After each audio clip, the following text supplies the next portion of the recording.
월요일 이 시간 함께하는 박태훈 전문가님 안녕하세요. 네, 안녕하세요. 동키 여러분의 고민을 면밀히 살피는 천리안 박태훈입니다. 네, 천리안 박태훈 전문가님과 오늘 함께합니다.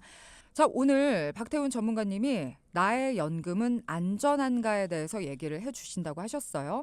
자, 네, 정말 그야말로 연금 준비가 필수인 시대인데 예전에는 그냥 국민연금 한 가지면 되겠지 생각했는데 정말 그걸로는 택도 없다라는 걸 많은 분들이 깨닫고 있죠. 네. 네. 요즘 국민연금 개혁에 대한 이야기가 나오면서 불안해 하시는 동키분들도 굉장히 많으셨을 것 같아요. 이럴 때일수록 걱정보다는 개인연금을 좀 탄탄하게 준비하는 게 좋을 것 같아요. 그래서 오늘 이 시간을 준비해 보았습니다. 바로 오늘 핵심 포인트를 한번 짚어볼까요? 나만의 연금을 준비하자입니다.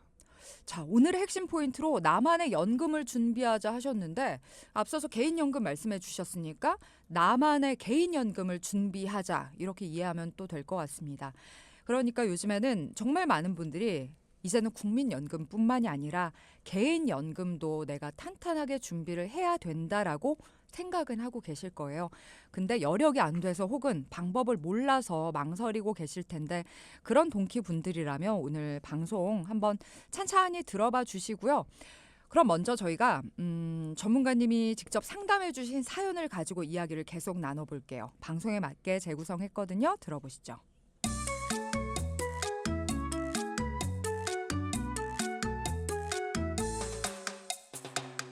안녕하세요. 저는 판교에 살고 있는 40대 직장인입니다.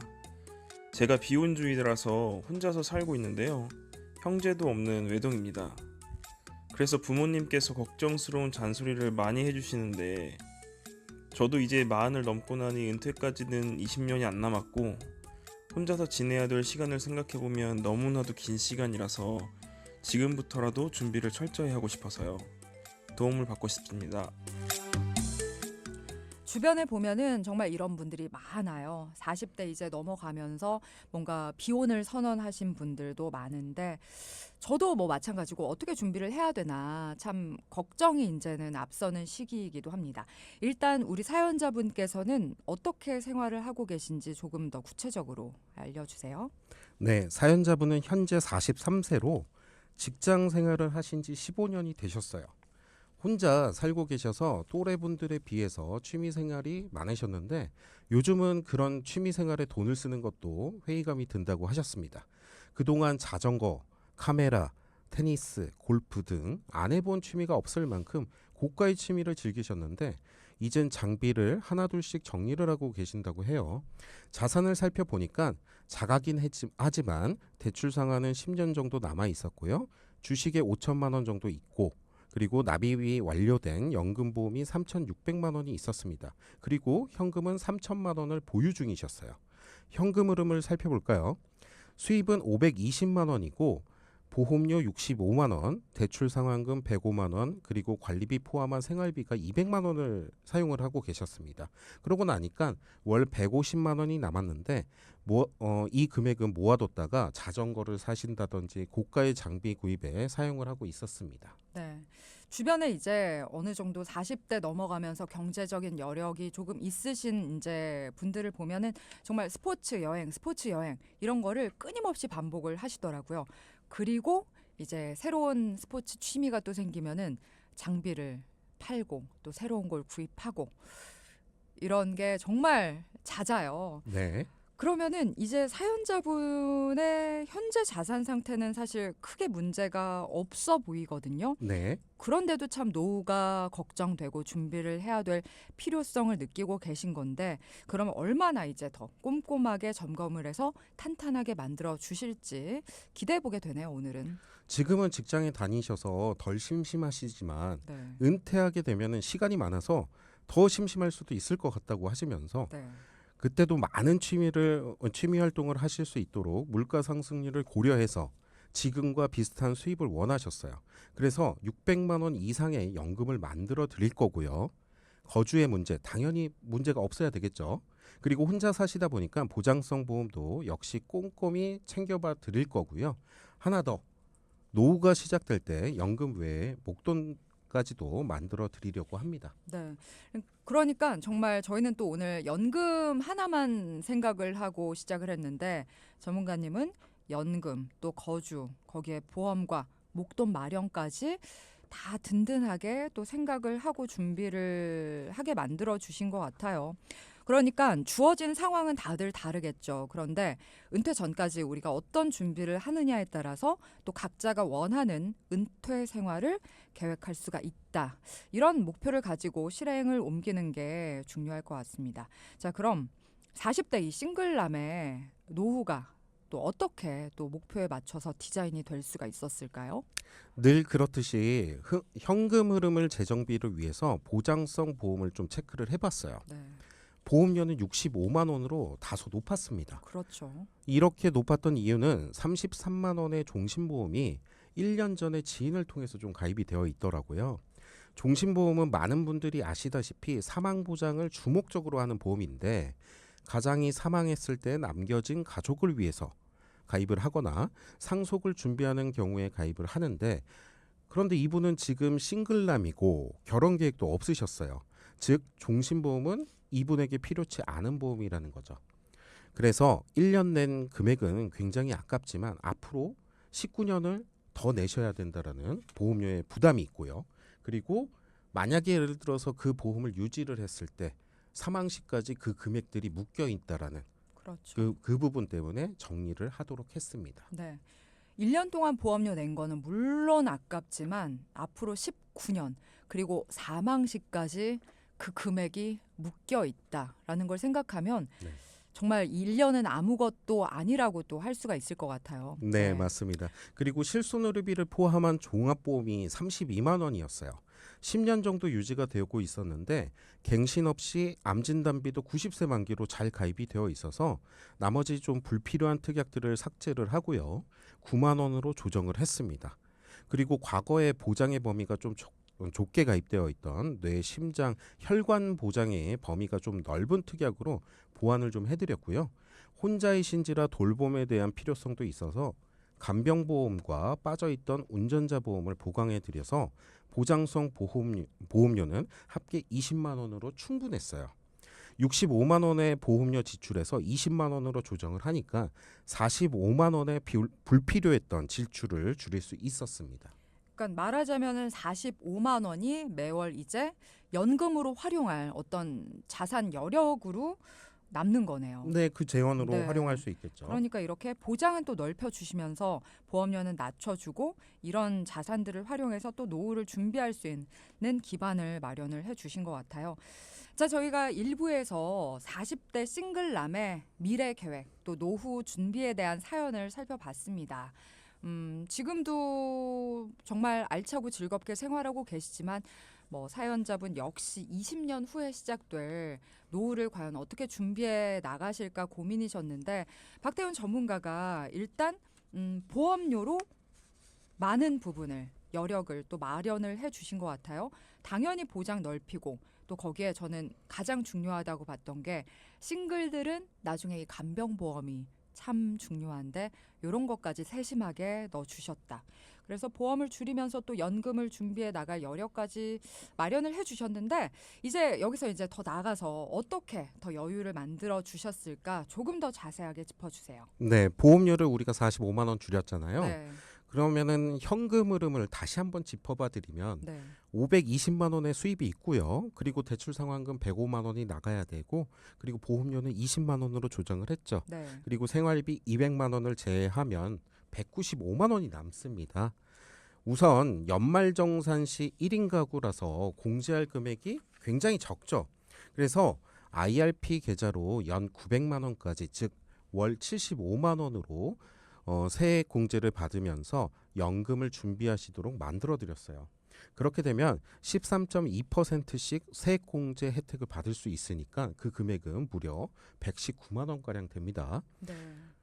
그러면은 네. 1인 가구는 정말 세액 공제를 받을 게 없는데 연금을 준비하면서 또 세액 공제까지 받을 수 있는 방법이 바로 IRP인 거네요. 네. 그러면 이 IRP를 75만 원씩을 언제까지 우리가 납입을 해야 하고 이렇게 납입을 하면은 연금을 어느 정도 받는 걸 기대해 볼 수가 있을까요? 우선 퇴직 시기까지 납입을 하도록 했습니다. 그리고 퇴직 시 받게 될 퇴직금을 IRP에 더해서 개인형 퇴직연금을 받도록 했는데요. IRP라는 거는 몇몇 분들이 많이 들어는 보셨지만 이게 어떻게 연금으로 수령이 되는지 이 방법이 사실은 조금은 이해하시기 어려울 수도 있어요. 네. 좀 쉽게 말씀을 드리면 모여진 금액을 IRP에 모여진 금액이 있잖아요. 이 금액을 가지고 매월 내가 얼마씩 받겠어라고 산정을 합니다. 연금액을. 네. 예를 들어서 뭐 100만 원씩 받겠어. 50만 원씩 받겠어. 이렇게 되면 그 금액들이 인출이 되는 거예요. 인출이 되면서 모두 다 그 금액들이 소진이 될 때까지 연금으로 받게 되는 거다. 이렇게 이해하시면 쉬울 것 같습니다. 자, 사연자분의 경우 퇴직 시에 IRP 계좌에 퇴직금이랑 그리고 지금까지 모아온 금액과 다 더했을 때 약 5억 원가량으로 추정을 했어요. 네. 그러다 보니까 가장 보수적으로 예금으로 운영을 한다라고 하더라도 2%에 해당하는 연 1,000만 원 정도를 연금으로 받을 수가 있죠. 그러면은 5억 원 정도니까 이 금액은 불어난 이자 부분에서 지급이 되다 보니까 1,000만 원씩 받는다면 더 이상 줄지는 않겠죠. 그런데 이분 같은 경우에는 나중에 사망하고 나면 누군가가 받아갈 사람이 없잖아요. 그래서 모두 다 소진하는 형태로 받아갈 수 있게끔 연 2,400만 원씩 받아가면서 사망하는 순간까지 모두 다 소진할 수 있도록 계획을 좀 해봤습니다. 만약에 연 1,000만 원씩 받으면 5억 원이 그냥 남는데 그러면은 그거는 나중에 돌려줘요? 상속인한테 넘어가겠죠. 네. 만약에 연금액을 좀 이분 같은 경우에 적게 받는 거죠. 네. 2%에 해당되는 금액이면. 네. 일단 지금은 비혼주의시고 뭐 다른 상속 받으실 분이 없기 때문에 다 소진하는 형태 연 2,400만 원씩 받는 IRP로 생각을 해본다. 그러면은 65세부터 월 200만 원씩 IRP를 통해서 받게 되는 건데 네. 일단 이분은 월 600 정도를 목표로 하고 계신데 또 나머지는 어떻게 하면 좋을까요? 네. IRP에 75만 원씩 넣고 나면은 120만 원이 남아요. 네. 그 금액으로 연금보험을 좀 준비를 해볼 건데 과거에 사연자분께서 연금보험 30만 원씩 10년을 납입하고 끝나 있는 게 있어요.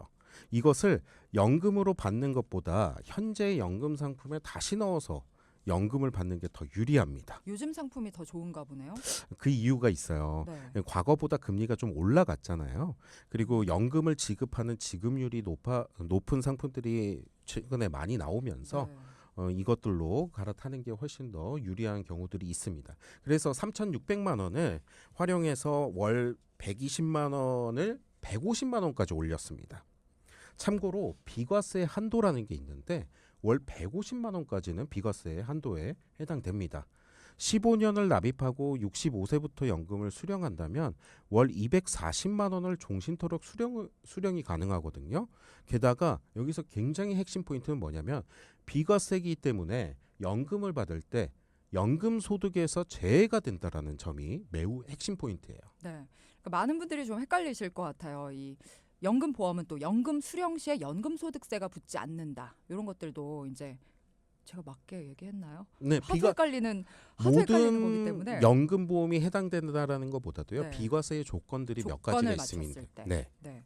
그러니까 참 이 연금 보험하고 IRP가 뭐 연금 보험은 뭐 나중에 어떤 조건을 했을 때는 비과세고 IRP는 세액공제고 근데 각각 뭐 비과세 한도도 다르고 거치 기간도 다르고 뭐 수령 시점도 다 다르잖아요. 네. 그걸 맞춰야만 우리가 최대 혜택을 받는 건데 네. 사실 이런 부분들이 우리 스스로 하기가 어려운 거잖아요. 네, 그래서 맞아요. 전문가들이 있는 것 같고 각자마다 내가 월에 낼 수 있는 돈도 한계가 있을 거예요. 근데 나는 100만 원 가지고 최대 이득을 받게 해주세요라고 물어봐야 되는 것 같아요. 혼자 해결하려고 하시지 말고. 그래서 만약에 여러분들도 필요하시다면은 12시 방송 끝나기 전까지만 다른 거 말고 나는 오늘은 오로지 나의 그런 연금, 노후 준비에 대해서 묻고 싶다는 분들도 12시 전까지만 상담이라고 남겨주시면 정말 간단하게 내가 활용할 수 있는 여력은 요건데 어떻게 하면은 IRP와 연금 보험을 둘 다 활용해서 최고의 효율을 낼 것인가 알려주세요. 이런 질문 해주셔도 참 괜찮을 것 같네요. 자, 일단 이 사연자 분께서는 개인형 퇴직연금에서 200만 원 받으시고 연금보험에서 240만 원 받으시고 그러고 나서는 이제 국민연금도 또 나오겠죠. 네, 맞습니다. 그런데 국민연금 외에 하나의 연금이 더 있어요. 거주의 문제가 해결이 됐죠. 네. 그러니까 싱글이시기 때문에 최대한 다 쓰고 돌아가시도록 좀 계획을 해봤는데 주택연금까지 활용할 계획입니다. 현 시세 7억 원 정도인데 22년 후에 집값을 매우 보수적으로 좀 잡아봤어요. 너무 안 오른다. 네. 뭐 조금 오른다 하라고 했을 때 8억 원 정도의 가치로 계산을 한다면 65세부터 69세까지 5년을 좀 집중적으로 받게 될 주택연금은 250만 원이고 70세부터는 170만 원을 받을 수가 있습니다. 그리고 국민연금은 70세부터 170만 원이 예상이 됩니다. 목표로 하셨던 600보다도 훨씬 초과가 되는 건데요. 네, 맞습니다. 아 근데 이분은 조카 없으시나? 조카가 조금 서운해할 것 같은데 그래도 어쨌든 정말 탄탄하고 멋진 노후를 잘 준비하실 수 있을 것 같고 그런데 지금 언급해주신 연금 종류만 해도 굉장히 다양한 것 같아요. 네. 또 연령대에 따라서 받는 금액도 다른 것 같고 살짝만 정리를 좀 다시 해주세요. 65세부터 69세까지는 연금의 종류가 좀 많았죠. 이것을 다 더했을 때 690만 원씩 받으실 수가 있으시고요. 70세부터는 매월 780만 원씩 받을 수가 있습니다. 네. 보통 분들이 좀 목표로 하는 금액보다도 훨씬 많은 연금 수령액이신 것 같아요. 네. 뭐 근데 이제 정말 잘만 계획하면 여러분들도 이렇게 만들 수 있다라는 게 가능성이 있는 것 같고 정말 목표하신 대로 돼서 좋으실 것 같아요. 네. 근데 이제 지금 끝난 게 아니에요. 하나 더 있어요. 네. 제가 아까 말씀드린 부분이 있죠. 은퇴 전에 현금 부분도 만들어 드린다고 했잖아요. 네. 연금이 충분히 준비가 된다고 해도 목돈이 들어갈 수 있는 상황이 존재하기 때문에 연금 외에도 현금을 만들어 드려야 됩니다. 주식에 5천만 원과 현금 3천만 원이 있었는데 이 금액들을 ISA 계좌라는 것을 활용을 할 건데요. 이 ISA라는 거는 뭐냐면 개인 종합 자산 관리 계좌라고 불러요. 이 계좌는 세제 혜택을 보면서 현금을 늘려갈 수 있도록 계획을 해봤습니다. 자, ISA란 1년에 2천만 원까지 그리고 총 5년 동안 1억 원까지 계좌에 넣을 수가 있어요. 근데 이 계좌는 주식이라든지 펀드라든지 ETF, 채권 등의 투자가 가능하고요. 여기서 발생된 투자 수익 200만 원까지는 비과세 적용이 됩니다. 수익이 200만 원을 넘었다면 그 초과분에 대해서는 이자 소득세 15.4%가 아닌 9.9% 분리과세가 적용이 되기 때문에 세제 혜택을 볼 수가 있어요. 그리고 ISA를 활용해서 수익률을 좀 보수적으로 잡는다고 하더라도 은퇴 시 현금 보유량은 2억 원가량이 될 거라고 예상을 해봅니다. 네. 자, 오늘 정말 박태훈 전문가님과 함께 참 많은 생각과 또 도움이 되는 이야기 나눴던 것 같아요. 이 이야기는 또 저희가 또 다음 시간에 계속해서 또 이어나가기를 기다리고 있겠습니다. 오늘도 알찬 내용 감사하게 잘 들었습니다. 고맙습니다. 감사합니다.